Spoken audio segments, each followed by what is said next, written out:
tema da nossa mensagem nessa noite é os mortos-vivos. Os mortos-vivos. E eu coloquei esse tema, até colocaram um zumbizinho ali, né, de fundo. E eu detesto filme de zumbi, gente. Não assisto por nada nessa vida. Tenho horror. Mas eu comecei a olhar as pessoas de Boa Esperança, eu olhei para algumas pessoas, eu falei assim, meu Deus, como que essas pessoas parecem verdadeiros zumbis, mortos-vivos. Pessoas totalmente sem vida. E eu comecei a pensar e aquilo ali começou a me incomodar demais. Por isso que eu resolvi pregar sobre isso nessa noite. Por quê? Porque nós vivemos uma geração de verdadeiros mortos-vivos. Infelizmente, nós temos vivido essa geração nesse tempo de pessoas que estão vivas, mas na realidade elas estão mortas.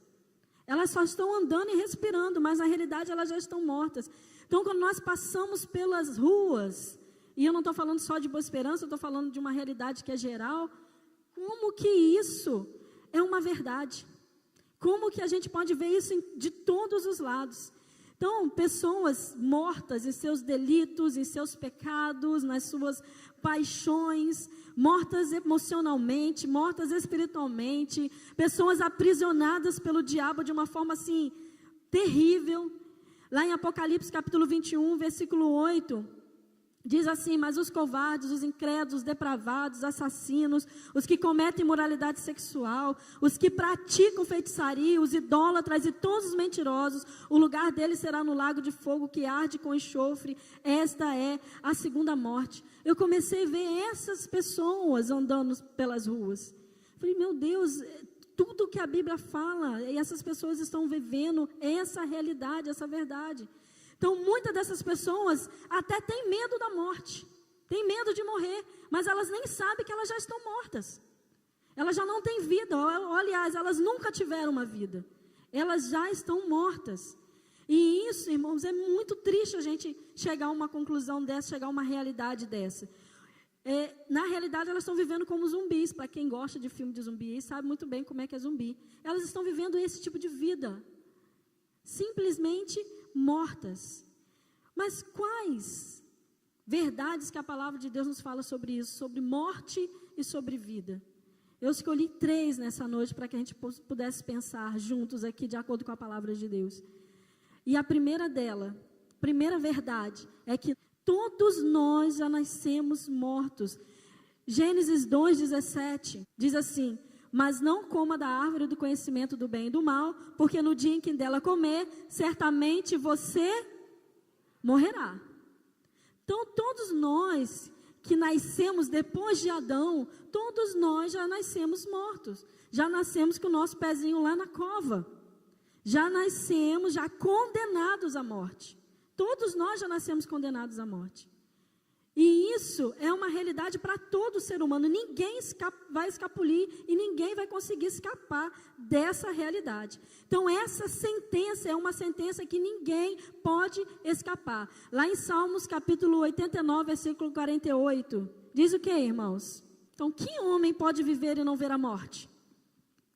Vocês já conheceram alguém que viveu para sempre? Que ficou para semente, como diz aí os antigos? Eu até agora não conheci ninguém. Nem Lázaro, que ressuscitou ao 4º dia, você não está vendo ele por aí. Ele morreu de novo. Então isso é algo que é inevitável. Todos nós vamos ter a nossa morte carnal. É a nossa sentença final. Essa é a nossa sentença final. Então a única certeza nessa vida é que todos nós vamos morrer um dia. Eu já falei isso aqui algumas vezes, daqui a 100 anos, nenhum de nós aqui vai estar aqui mais. Nenhum. Nem os mais novinhos aqui. Nem o meu filho Itai, daqui a 100 anos, vai estar aqui mais. Eu espero que todo mundo esteja no céu, né, gente? Amém? Eu espero estar lá no céu já. Jesus voltou, já levou todo mundo. Em nome de Jesus, já fomos todo mundo arrebatado, já fomos todos nós. Mas se Jesus não tiver voltado até lá e até então, ninguém mais vai estar aqui também, não. Todo mundo vai estar lá na covinha, né? Lá no cemitério, ok? E isso é uma realidade para cada um de nós, isso é uma realidade para as nossas vidas. E A questão está em se nós vamos morrer uma vez ou se nós vamos morrer 2 vezes. Aí já é a nossa escolha. Eu é que vou escolher se eu quero morrer uma vez ou se eu quero morrer 2 vezes. Essa escolha já é minha. Que eu vou morrer uma vez, isso já é certo. Eu não tenho como escapar disso. Mas a segunda morte, como diz o texto de Apocalipse, essa eu escolho morrer ou não. Essa escolha depende de mim. Não depende de Deus, não depende do diabo, não depende dos meus pais, não depende de ninguém além de mim. Então, essa escolha eu posso fazer. Porque nós temos a oportunidade de morrermos apenas uma só vez. Nós temos essa oportunidade. Porque temos, uma vez como mortos espiritualmente, nós morreremos fisicamente e espiritualmente se nós não fizermos essa decisão de morrermos apenas uma vez. Se nós não decidirmos morrermos apenas uma vez, nós vamos morrer 2 vezes, irmãos. Fisicamente e espiritualmente. E isso é uma lei espiritual que ninguém pode escapar dela. E essa morte espiritual é a verdadeira tragédia das nossas vidas. Morrer fisicamente não é uma tragédia. Agora, morrer espiritualmente, essa é uma tragédia.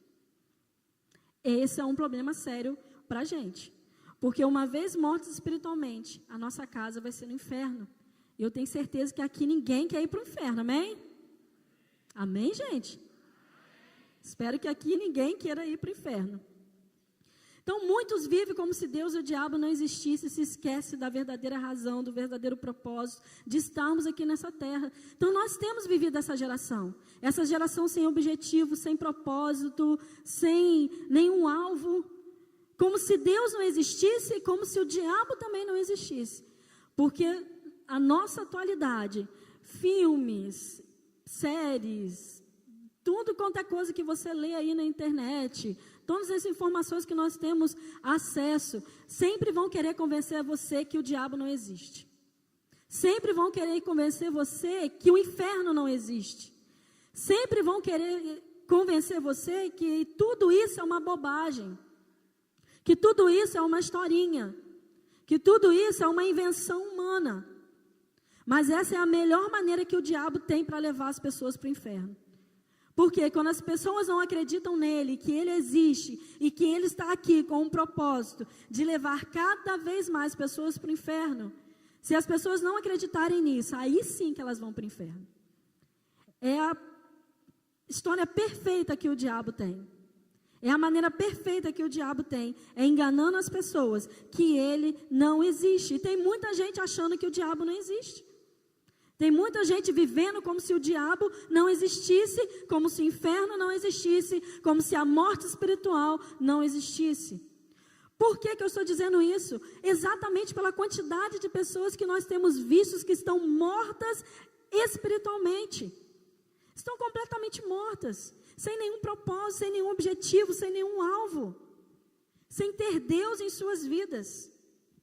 Se perdem completamente nos seus alvos, nos seus objetivos, nos seus afazeres. Elas vivem por viver, elas simplesmente sobrevivem. Quantas pessoas eu conheço e você conhece que são pessoas que simplesmente sobrevivem? Estão aqui apenas sobrevivendo. Não tem alegria, não tem nada em suas vidas para que elas continuem nessa terra. Irmãos, nós morremos a cada dia quando nós continuamos os nossos pecados. Quando nós continuamos cometendo nossos pecados, como se isso não fosse ter uma consequência trágica e eterna. Porque cada pecado que nós cometemos como seres humanos, isso vai nos trazer consequências eternas e trágicas no mundo espiritual. Porque todos nós, irmãos, somos seres espirituais, nós já aprendemos isso. Nós já sabemos disso, que todos nós somos seres espirituais. Se nós somos seres espirituais, tudo que nós fazemos na nossa vida vai atingir a nossa vida espiritual. Tudo, qualquer tipo de decisão vai nos afetar, irmãos. Porque é certo que vai ter consequência. É certo que a consequência virá. Porque tudo que o homem semear, ele vai colher. Então, morremos porque o pecado original em nós é como um câncer. Ele corrói o nosso espírito, ele mata o nosso espírito. Ele quer simplesmente, irmãos, fazer com que a gente morra, continue morrendo cada dia mais. O pecado, ele tem esse poder de ir destruindo a pessoa aos poucos. Cada vez mais o pecado vai destruindo a pessoa aos poucos, a pessoa que se submete a isso. Porque esse pecado original, ele é como um câncer na nossa vida espiritual, corroendo o nosso espírito cada vez mais. Infelizmente, a maioria das pessoas estão cada vez mais distantes de Deus, até mesmo dentro das igrejas. Às vezes a gente olha muito lá para fora, mas até mesmo dentro da igreja, tem gente distante de Deus. Tem gente em cima do muro. E isso, irmãos, é daqui para ali, para a pessoa se afastar de Deus, se afastar completamente dos caminhos do Senhor. Então, as pessoas que estão lá fora, elas com certeza estão distantes de Deus. Agora nós, a palavra de Deus diz que nós precisamos vigiar e orar. Nós precisamos vigiar, irmãos. Vigiar aquilo que nós estamos pensando primeiramente. O que você tem pensado, o que tem passado pela sua mente? Vigiar o que você tem visto, de que você tem se alimentado todos os dias. Vigiar com quem você está andando. Vigiar com quem você está conversando. Vigiar com quem você tem amizade. Nós precisamos vigiar todos os dias, irmãos. Porque as pessoas estão cada vez andando mais distante de Deus. Muitas vezes até mesmo estando dentro das nossas igrejas. Muitos estão tão preocupados com a aparência exterior que se esquece que por dentro já estão podres, faz tempo. Estão se preocupando só com a sua aparência exterior. Mas por dentro, como Jesus disse, são sepulcros caiados. Né? Aquele sepulcrozinho lá bonitinho, todo caiadinho, todo limpinho e tal. Mas por dentro só tem podridão, só tem sujeira. Isso é morte nas nossas vidas. E o pecado, ele faz isso, ele traz morte cada vez mais. Então, estão em verdadeira decomposição espiritual. Mas parece que estão anestesiados por essa ideologia de que o que importa é o agora, é o que eu tenho, ou o que as pessoas pensam que eu tenho. Nós estamos vivendo nesse mundo com essa ideologia de que o que importa é o que as pessoas pensam a meu respeito, não o que Deus pensa. Para muitas pessoas, o que Deus pensa já não tem valor mais. O que tem valor é o que os outros vão pensar de mim, é o que os outros vão achar de mim. E essa é uma ideologia que tem crescido cada vez mais, até mesmo dentro das igrejas. Até mesmo entre aqueles que se dizem salvos. Irmãos, nós estamos vivendo uma geração totalmente vazia e moribunda. Vazia e moribunda. Morrendo a cada dia pior, cada dia mais entrando em decomposição. E eu, quando comecei a observar isso na cidade de Boa Esperança, falei, meu Deus, nós precisamos fazer mais, a gente precisa se movimentar mais, a gente precisa realmente correr mais, porque são muitas pessoas que estão se perdendo completamente, porque quando elas morrerem já não vai ter jeito mais. Não vai ter como, quando elas morrerem fisicamente e automaticamente, espiritualmente, já não vai ter jeito mais. Em Gênesis capítulo 4, versículo 7, diz assim: se você fizer o bem, não será aceito, mas se não o fizer, saiba que o pecado ameaça a porta. Ele deseja conquistá-lo, mas você deve dominá-lo. Deus falou isso para quem? Para Caim. Caim já era um descendente desta geração que já nasce morta. Caim já era um descendente dessa geração que já nasceu condenada. E ele foi o primeiro a cometer um homicídio. E ali Deus fala para ele claramente: se você fizer o bem, não será aceito, Caim. Mas se não o fizer, saiba que o pecado ameaça a porta. Ele deseja conquistá-lo, mas você deve dominá-lo. Quando Deus falou para Caim que ele devia dominar o pecado, Deus falou para Caim que ele tinha condições de dominar o pecado. Que ele tinha poder para dominar o pecado. E às vezes, irmãos, esse poder está nas nossas mãos. Mas a gente decide fazer igual Caim. Não dominar o pecado, deixar o pecado nos dominar. Não dominar o pecado, deixar ele nos controlar. E Deus não quer isso para as nossas vidas, irmãos. O pecado nos deseja. O pecado quer nos escravizar e nos controlar, a fim de nos matar. O objetivo do pecado em nossas vidas é a morte. O pecado quer nos matar. Nós vemos lá em Romanos 6, 23, que o salário do pecado é a morte. E ele é um excelente pagador, ele é um ótimo pagador. Então o pecado é um inimigo enganoso, sedutor e muito poderoso. Por isso que Eva não resistiu. Ela poderia ter resistido, mas ela também decidiu não resistir ao pecado. Tiago 1, versículo 15. Diz o que, irmãos? Os irmãos podem ler? Então a cobiça, tendo engravidado, dá à luz o pecado, após ter se consumado, pecado gera morte. E é isso que o pecado tem gerado cada vez mais nessa geração que já nasceu totalmente condenada a já a morte. Que já nasceu morta. Porque o pecado ele faz isso, ele vai acabando com a pessoa internamente, espiritualmente. Deus nos deu uma escolha. Romanos 6,16.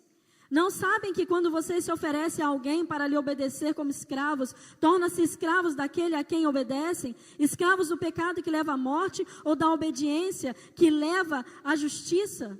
Irmãos, nós temos escolhas. Nós não estamos condenados por completo. Podemos escolher a vida. Deuteronômio 30, 19 diz: hoje invoco os céus e a terra como testemunhas contra vocês, de que coloquei diante de vocês a vida e a morte, a bênção e a maldição. Agora escolham a viva, para que vivam vocês e os seus filhos vivam. Deus sempre nos deu uma escolha. Deus sempre nos deixou escolher entre a vida e a morte. Deus sempre nos deixou escolher entre a bênção e a maldição. Se nós morremos a cada dia, ou se nós decidimos pela morte, somos nós que decidimos. É a nossa decisão, é a nossa atitude ali. Então é importante lembrar que nós podemos possuir poder sobre o pecado. Nós possuímos esse poder sobre o pecado, mas se falharmos em usá-lo, não tiraremos benefício dele. Se nós falharmos em usarmos esse poder que domina o pecado, nós não vamos tirar nenhum benefício desse poder. E muitos de nós não estão usando esse poder, o poder de dominar o pecado, o poder de você conseguir dizer não para o pecado, dizer não contra aquilo que vai fazer mal para você. Contra aquilo que vai fazer mal para a sua vida. Deus dá a cada um de nós a capacidade de escolher o livre-arbítrio. Ele não irá passar por cima das nossas escolhas.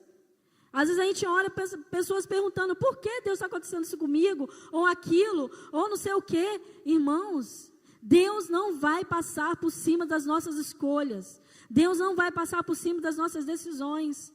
Só que muitas vezes a gente decide errado e quer colocar a culpa em Deus. A gente decide errado e ainda quer dizer que Deus é que fez alguma coisa de errado para a gente. Deus não erra, irmãos. Deus, Ele não erra. Ele já nos deu esse poder de escolhermos. Ele já nos deu o poder sobre o pecado. A nossa vida não deve ser regida por medo de cometer algum pecado, mas deve ser regida por ter prazer em obedecer a Deus. Nossa vida deve ser regida por prazer em obedecer a Deus. Muitas pessoas, muitos de nós, têm medo às vezes de cometer também algum pecado, mas medo de desagradar a Deus. Vivem debaixo do medo, não porque não tem mais prazer no pecado, mas porque tem medo do que pode acontecer, a consequência que virá. Deus não quer esse tipo de obediência. Deus quer uma obediência por prazer. Deus quer que você o obedeça por prazer. Deus quer que você o sirva por Ele ser o Deus que Ele é. E não simplesmente por você ter medo. Não simplesmente por você temer as consequências daquele pecado. Então a nossa vida não deve ser regida por medo, mas deve ser regida pelo prazer de obedecer a Deus. Salmo 40, versículo 8. Tenho grande alegria em fazer a tua vontade. Nós não podemos ter uma vida cristã com fardos.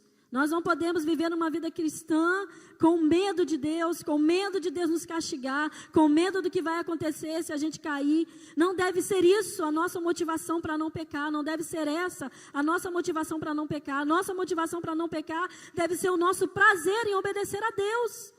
Deve ser o nosso querer obedecer a Deus por prazer. E isso, irmãos, precisa ser uma realidade na vida de cada crente, de cada um de nós. Porque uma igreja que tem prazer em obedecer a Deus, ela vai crescer, e vai crescer muito na presença dEle. Agora, uma igreja que tem medo de Deus, infelizmente, não vai muito longe. E nós queremos ser uma igreja que tem prazer em obedecer a Deus, amém, irmãos? Eu quero ver isso cada dia mais, uma igreja que tem prazer em obedecer a palavra de Deus. Não medo de Deus, mas prazer de obedecer. Não podemos estar carregando um peso. Nós precisamos carregar algo leve, tranquilo, sabendo que Deus está nos abençoando o tempo todo, nos protegendo o tempo todo, que Ele nos ama o tempo todo, que Ele cuida de nós o tempo todo. Porque é isso que Ele faz por nós. É isso que Ele deseja. Ele cuida de nós como um pai. Tem um profeta lá no Antigo Testamento que nos mostra isso bem claramente, o Balaão. Quem lembra do Balaão? Ele ficou muito famoso por causa da mula, né? A mula que falou com ele. Balaão era um profeta de Deus. Ele era um profeta de Deus. Ele não era um profeta pagão, ele era um profeta de Deus. Que o rei chamou para amaldiçoar lá o povo de Israel. E ofereceu uma boa quantia de dinheiro para ele. Só que Balaão ficou balançado. Deus falou para ele não ir, ele não foi. Depois Deus até falou para ele ir. Mas aí a mula, né, Deus usou a mula para pará-lo lá, no meio do caminho.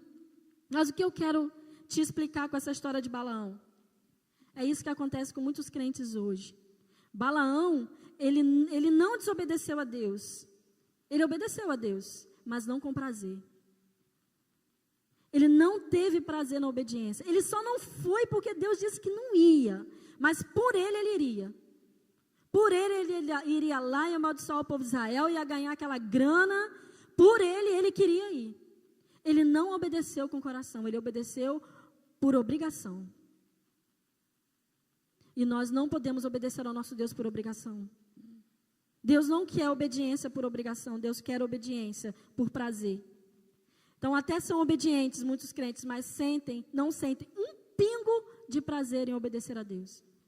Não sentem um pingo de alegria em obedecer a Deus. Só estão obedecendo por medo da mão de Deus. E Deus não quer isso. Deus quer que nós venhamos a obedecê-lo por prazer. Por alegria em obedecê-lo. Então Jesus não morreu somente para nos dar um ingresso para o céu. Ele não morreu para isso. Quando Ele morreu, libertou-nos do poder do pecado e da morte. O pecado não tem poder sobre nós, mas ao contrário, nós temos poder sobre ele. Você e eu temos poder sobre o pecado. Você e eu, nós podemos dizer não para o pecado todas as vezes que ele bate a nossa porta. Então, quando eu e você pecamos, nós pecamos porque queremos pecar. Nós pecamos porque nós decidimos pecar.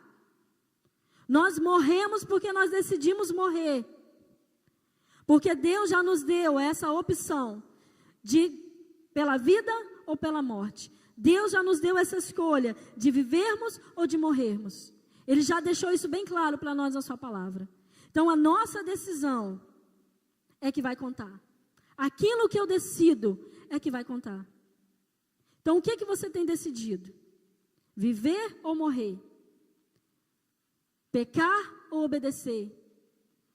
E isso é uma decisão, irmãos, que nós precisamos tomar todos os dias das nossas vidas. Todos os dias. Todos os dias eu preciso decidir viver ou morrer. Pecar ou obedecer.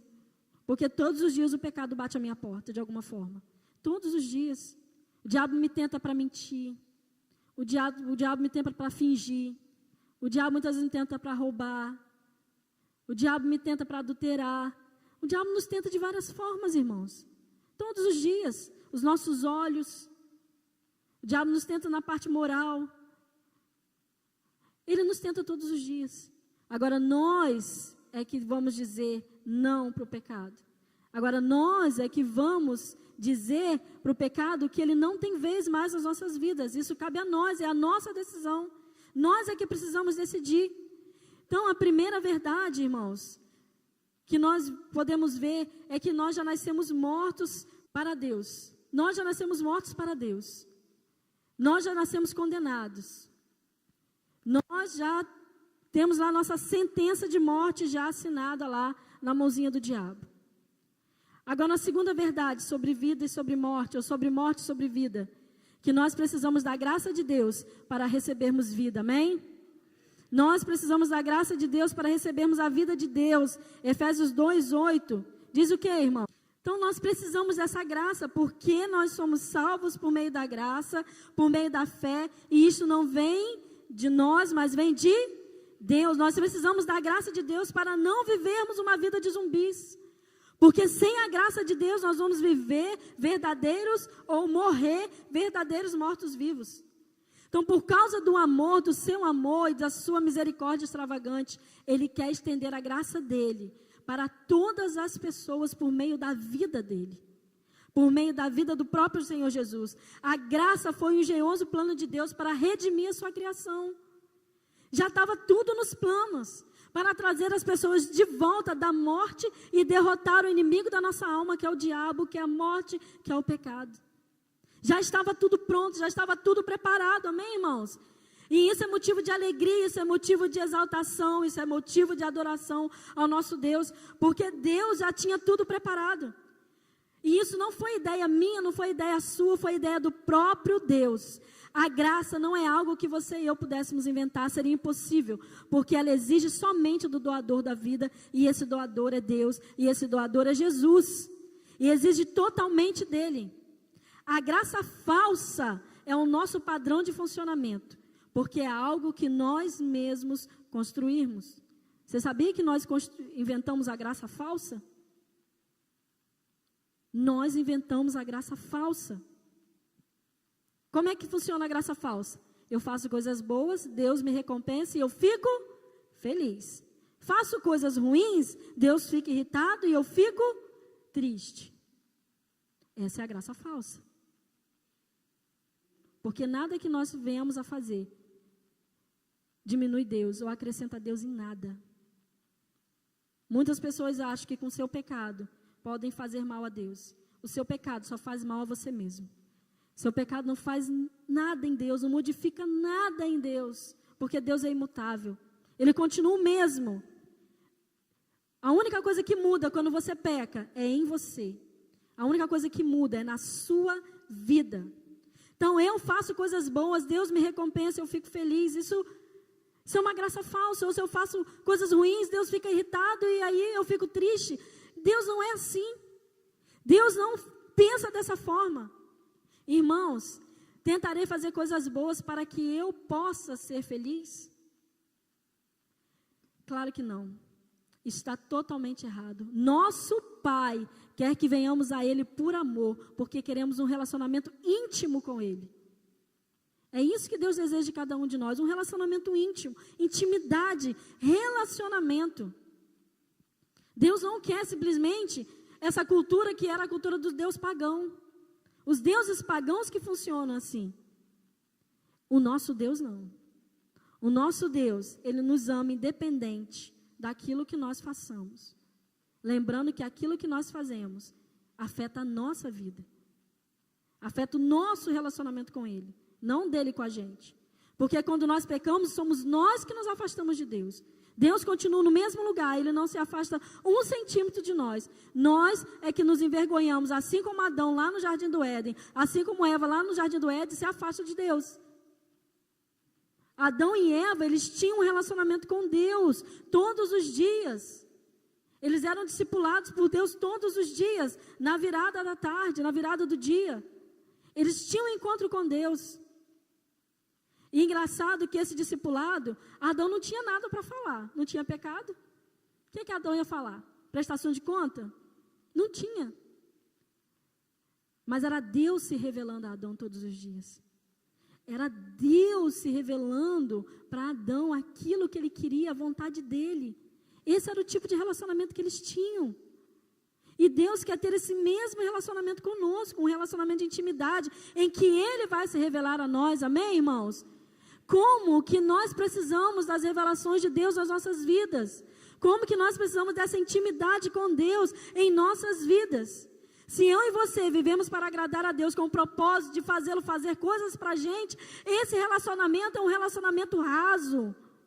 Esse relacionamento passa a ser um relacionamento que não tem a graça dele. Essa questão de troca, Deus não quer troca conosco, irmãos.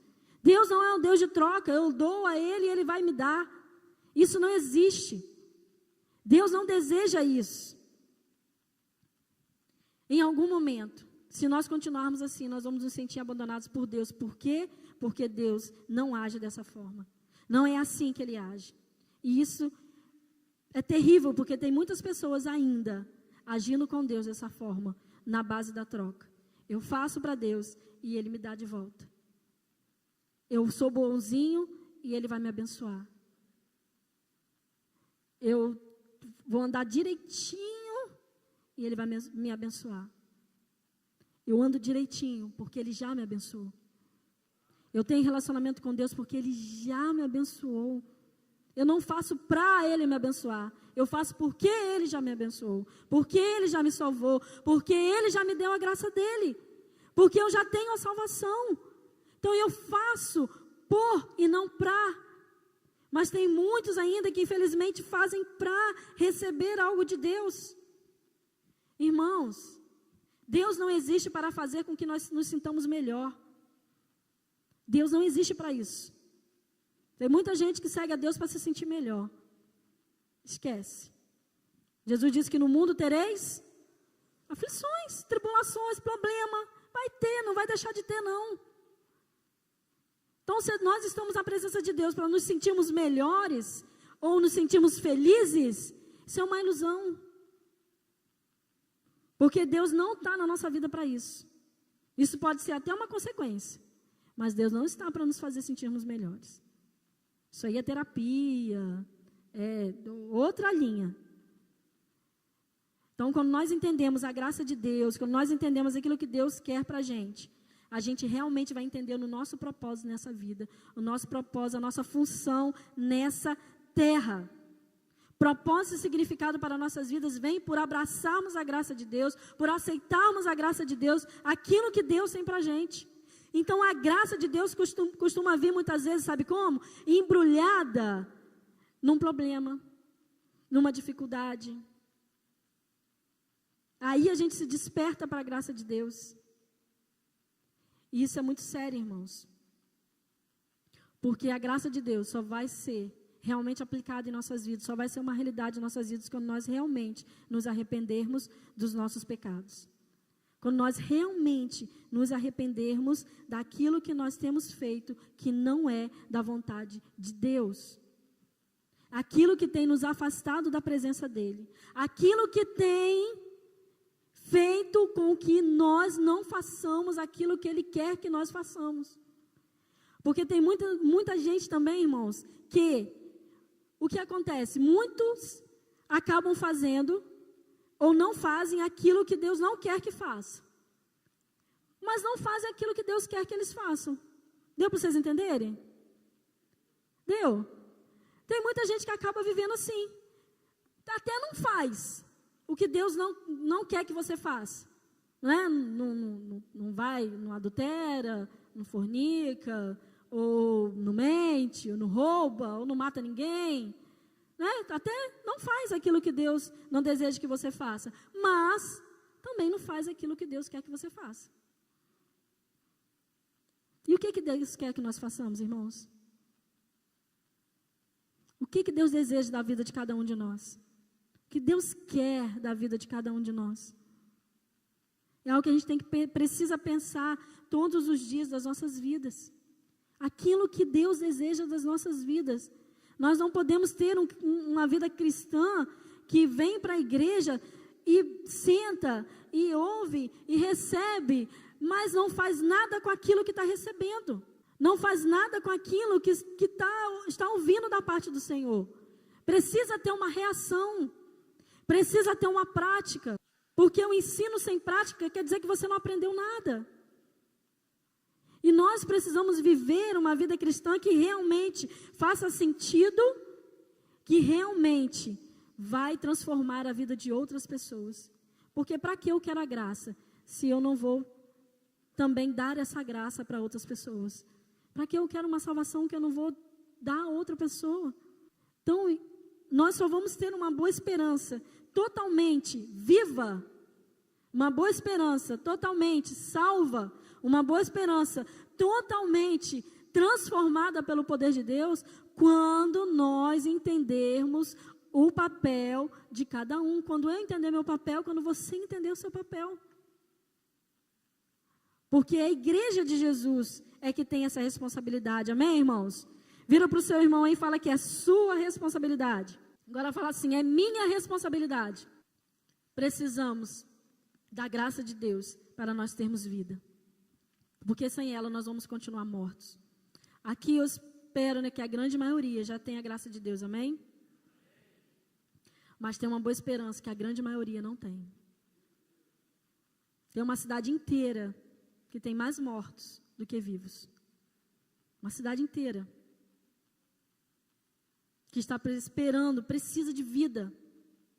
É triste. Quando nós passamos, pelo menos para mim foi muito triste ver isso. Passar pela cidade e ver pessoas totalmente presas, totalmente mortas, completamente sendo sugadas pelo próprio pecado, pelas próprias escolhas. E só a igreja de Jesus pode mudar isso. Só nós, igreja de Jesus, podemos mudar essa realidade. Não é governo, não é projeto, não é ação social, não é educação, não é a melhor das intenções, não é. Só a igreja de Jesus pode mudar essa realidade. A terceira verdade que nós vemos na palavra de Deus sobre morte, sobre a vida, sobre a morte e a vida, é que a vida de Jesus é a solução para a minha morte.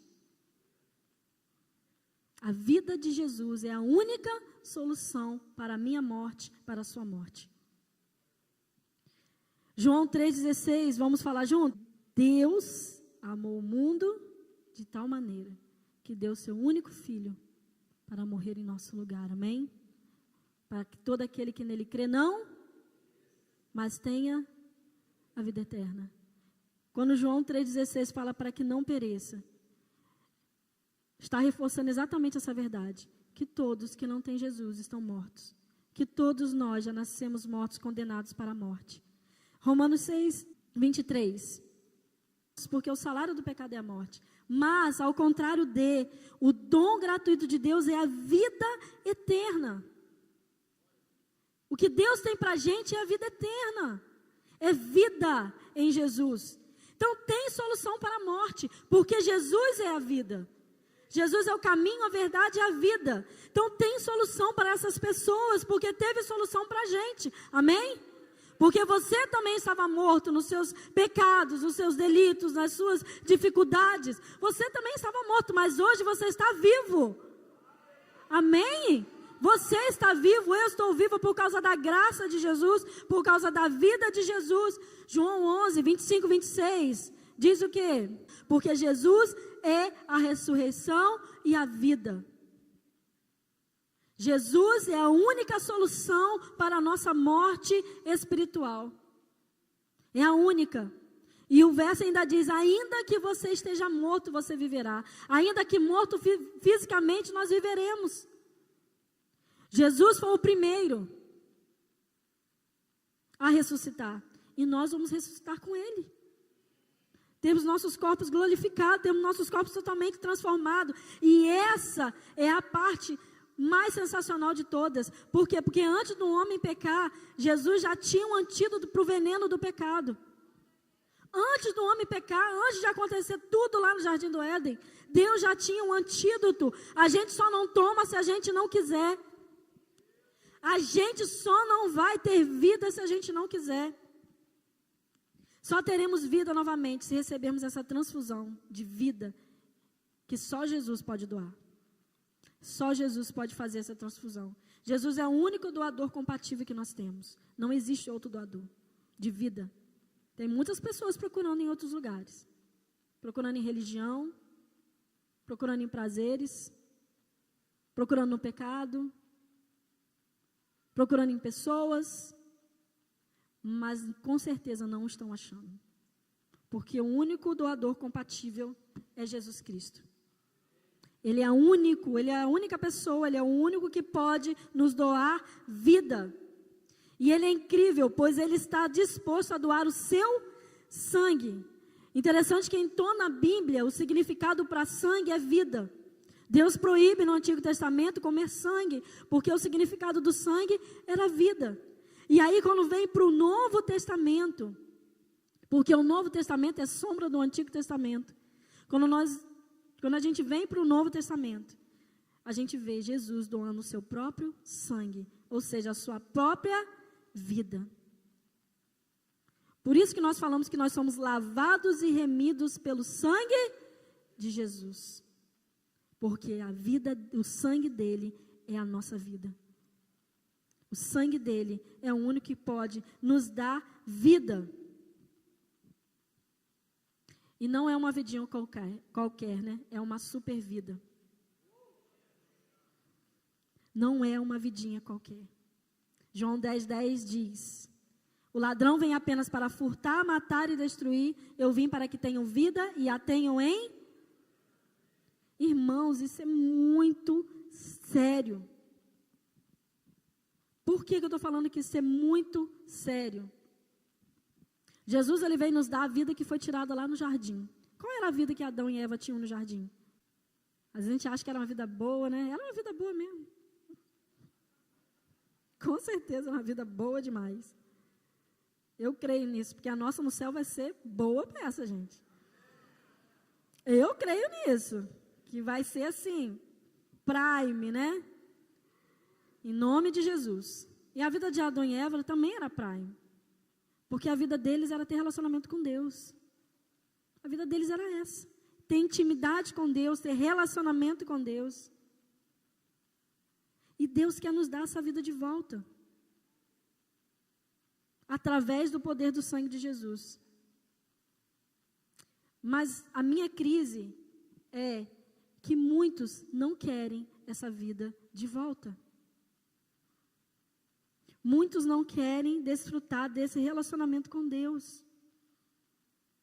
E agora a gente só vai ter vida plena, abundante, se nós tivermos o relacionamento com Ele. Porque a gente pensa assim, vida plena, abundante, acho que é, né? Acho que é pensar em dinheiro, ter uma vida fácil. Não é esse tipo de vida que Jesus está falando. Vida plena e abundante é relacionamento com Ele. Quando Ele fala que eu vim para que tenham vida e a tenham plenamente, é relacionamento com Ele. Aquele relacionamento que foi perdido lá no jardim do Éden. Se Jesus veio nos doar vida, é porque sem Ele nós já estávamos mortos. Sem Jesus é morte. Jesus está se oferecendo o próprio pão da vida, ou seja, Ele mesmo, para que eu e você nunca mais a gente tenha fome e morra. Jesus, Ele se doou para isso, como o pão da vida, para que a gente não morra. Não morra no nosso pecado, não morra no nosso pecado original, nos nossos pecados que nós temos cometido todos os dias. Ele se doou para isso, para que a gente tivesse uma vida plena, não uma vida qualquer. E, irmãos, infelizmente tem muita gente dentro da igreja que parece que está morta. Muita gente dentro da igreja que parece que está morta. E Jesus veio te dar vida. Jesus veio te dar vida, você viver plenamente na presença dEle, fazendo a vontade dEle, viver feliz porque Ele é seu Pai, porque Ele é seu Deus, porque você é salvo, porque você tem graça. E não moribundo, como se, sabe, estivesse velando um corpo. Como se não tivesse esperança. Então, se nós muitas vezes agimos dessa forma, imagina lá fora. Como é que vai ser? Então nós precisamos viver essa vida de Jesus. Precisamos viver essa vida que Jesus nos oferece todos os dias. Nós precisamos sugar dessa vida de Jesus. E isso é todo dia. A gente não pode viver do ontem, do mês passado, do ano passado, é todo dia. Nós precisamos ter esse relacionamento com Deus. Para a gente ter cada dia mais, se encher dessa vida de Jesus. Eu escrevi algo aqui que eu vou ler para vocês. Diz assim: Jesus, filho de Deus, filho de Maria, plenamente divino e também plenamente humano, falaria e um homem morto voltaria à vida, tocaria e um cego passaria a ver, pele leprosa se tornaria macio como a de um bebê, pernas mancas e frouxas não mais ficariam penduradas sem esperança, mas seriam totalmente restauradas, amém? Mas esses não foram os maiores milagres de Jesus. O maior milagre que ele, Jesus, veio realizar, não seria visto por olhos humanos, pois a mudança que veio trazer acontece de dentro para fora, que é a nossa salvação. A nossa salvação é o maior milagre que Jesus já operou. A salvação do ser humano. Porque a garra do pecado, a influência do orgulho, o coração que não perdoa, todas essas questões que o pecado traz para as nossas vidas, não tem poder sobre nós. Não tem poder sobre as nossas vidas, porque não tem poder sobre Jesus. O Jesus de Nazaré não tem poder. Então, se eu estou em Cristo, essas coisas não têm poder sobre a minha vida. Porque aquele que não conheceu o pecado, tornou-se pecado para que eu e você pudéssemos receber vida. Jesus não tinha pecado, mas ele se tornou pecado por minha causa e por sua causa. Para que a gente pudesse viver e viver plenamente. Não viver uma vidinha, mas viver a super vida que ele tem para nos dar. Uma vida que a gente possa doar para outros. Então vamos receber dessa vida, irmãos. Vamos receber da parte de Deus. Vamos realmente cada dia mais vivermos essa vida de Deus. Não a nossa vida, a vida dele. Não vivermos por viver, mas viver aquilo que ele tem para cada um de nós. Vivemos realmente intensamente aquilo que Jesus nos deixou. Aquilo que ele nos traz na sua palavra. E para isso nós precisamos tomar uma decisão, amém? Jesus quer que vivamos uma vida plena e abundante. Esse é o plano dele para todos nós. Mas, se tudo isso é verdade, se esse amor extravagante foi derramado sobre nós, por que nós não vivemos de acordo com essa graça? Por que, irmãos, muitas vezes mais parecemos mortos-vivos, né, zumbis, do que realmente pessoas que têm a vida de Jesus? Será que você pode dizer que você é um representante da graça de Deus? Será que as pessoas, quando olham para você, veem a vida de Jesus? Veem que Jesus está ali, trabalhando em você? Você exala a vida de Jesus? Porque são coisas que nós precisamos pensar, irmãos. E refletir cada dia mais no nosso dia a dia. Porque todos os que estão mortos nessa cidade precisam da vida de Jesus. E eles só vão conhecer essa vida de Jesus através da minha vida e da sua vida.